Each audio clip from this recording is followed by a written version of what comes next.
Pernah nggak sih Anda merasa, baru bener-bener klik gitu, ngerti sesuatu tuh justru pas udah ngalamin sendiri? Bukan cuma tahu dari buku atau ya dengar cerita orang lah, tapi bener-bener, apa ya, meresap gitu. Nah, hari ini kita coba bedah fenomena itu. Momen aha saat Anda akhirnya ngerasa, "Oh, sekarang gue paham." Kita bakal telusuri ide ini, dari kacamata Morgan Housel di bukunya Same as Ever, fokusnya ke perilaku manusia yang ya gitu-gitu aja sepanjang waktu. Betul. Jadi, misi kita kali ini yaitu menggali lebih dalam kenapa sih pengalaman pribadi, terutama yang membekas ya, entah itu enak atau nggak enak, seringkali jadi guru paling mantep gitu. Pengalaman ini bisa banget ngebentuk keyakinan, nilai-nilai yang kuat, yang kadang susah digoyang pakai data atau logika doang. Kita lihat nanti gimana ini bisa jelasin banyak hal, mulai dari keputusan Anda sehari-hari, sampai ya peristiwa sejarah yang gede-gede. Konsep intinya nih, Holsel kan bilang kerusakan fisik atau finansial itu ya bisa pulih lah. Tapi bekas luka mentalnya, perubahan cara pandang gara-gara pengalaman, itu seringkali abadi. Ini bisa ngubah cara kita lihat resiko, peluang, bahkan tujuan hidup kita. Contoh klasik banget yang diangkat itu generasi depresi hebat sama Perang Dunia II. Nah, iya bener banget. Mereka yang ngalamin langsung itu jadi super hemat, terus hati-hati banget soal utang, dan waspada banget sama resiko. Itu seumur hidup loh. Bahkan pas ekonomi udah pulih total puluhan tahun kemudian, si Frederick Lewis Allen itu sampai nyebut generasi pasca depresi itu generasi yang hati-hati, pendiam, nggak suka berpetualang. Pengalaman pahitnya itu bener-bener ngebentuk cara mereka lihat dunia, permanen. Bukan teori lagi, tapi udah jadi bagian diri. Dan ini menarik nih. Bahkan pengalaman yang kayaknya wah banget, yang diimpi-impiin gitu, kata Housel, bisa juga munculin momen sekarang Anda paham yang nggak disangka. Contohnya astronot Albin, itu udah jalan di bulan kan, pencapaian luar biasa, dia malah nanya, cuma begini aja. Persis. Pengalaman langsung itu ternyata ya seringkali lebih rumit.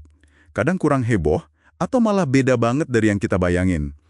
Jadi momen sekarang ada paham itu bukan cuma soal pencerahan yang bagus-bagus aja. Bisa juga artinya kita jadi sadar sama realita yang lebih kompleks, lebih biasa aja, atau malah ngecewain dibanding ekspektasi. Realita yang cuma bisa dirasain, nggak bisa dibayangin doang. Nah, kalau pengalaman dampaknya sekuat itu ya, muncul pertanyaan dong. Kenapa sih dia bisa dominan banget? Kok bisa sering ngalahin logika atau data yang udah jelas di depan mata gitu? Housel ngasih beberapa penjelasan menarik nih. Pertama, orang dengan pengalaman beda itu pada dasarnya hidup di realitas yang agak beda juga. Mereka punya sudut pandang, ketakutan, harapan yang beda. Lahir dari apa yang udah mereka lewatin. Makanya debat itu seringkali bukan soal siapa benar, siapa salah secara objektif ya. Tapi lebih kayak, dua orang dari dunia beda yang ngobrol tapi frekuensinya nggak nyambung. Contohnya nih, warga Jerman pasca hiperinflasi 1923. Uang mereka kan jadi hampir nggak ada harganya tuh. Sebagian dukung Hitler karena dia janjiin dan ngasih kerjaan. Buat mereka, pengalaman pribadi keluar dari sulitnya ekonomi itu, wah, rasanya lebih nyata, lebih mendesak daripada pertimbangan lain waktu itu. Oh, jadi pengalaman itu kayak bikin filter yang beda-beda buat tiap orang ya? Semacam kacamata gitu? Tepat sekali.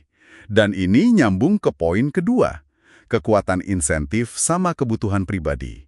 Kayak kata Ben Franklin yang dikutip Housel, kalau mau bujuk orang, sentuh kepentingannya, jangan nalarnya. Pengalaman, apalagi yang kuat, sering banget nyiptain kepentingan atau kebutuhan pribadi yang mendesak. Kita jadi termotivasi buat nyari pembenaran atas apa yang kita rasain benar berdasarkan pengalaman itu. Kadang ya sampai ngabain data atau logika yang nggak sejalan.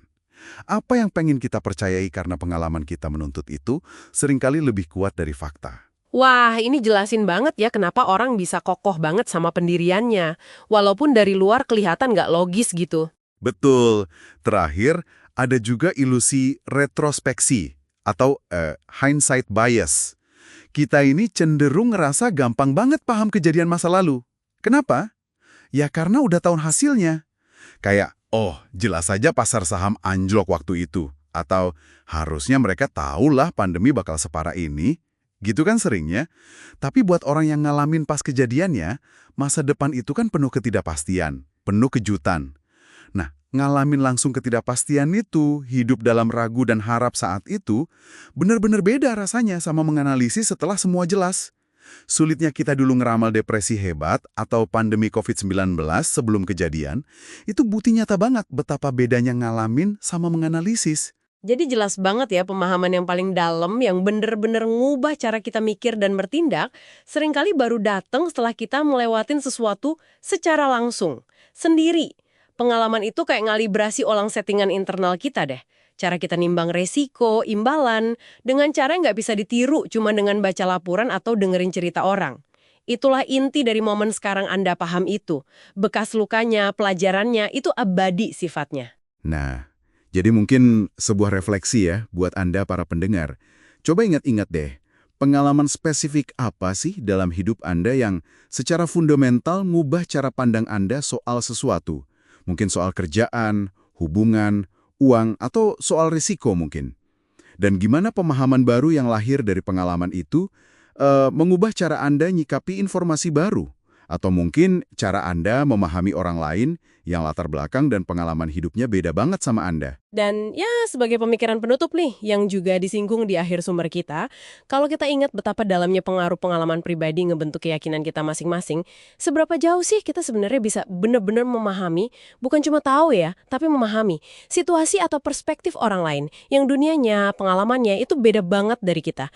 Nah itu pertanyaan yang kayaknya penting banget buat kita renungkan bareng-bareng.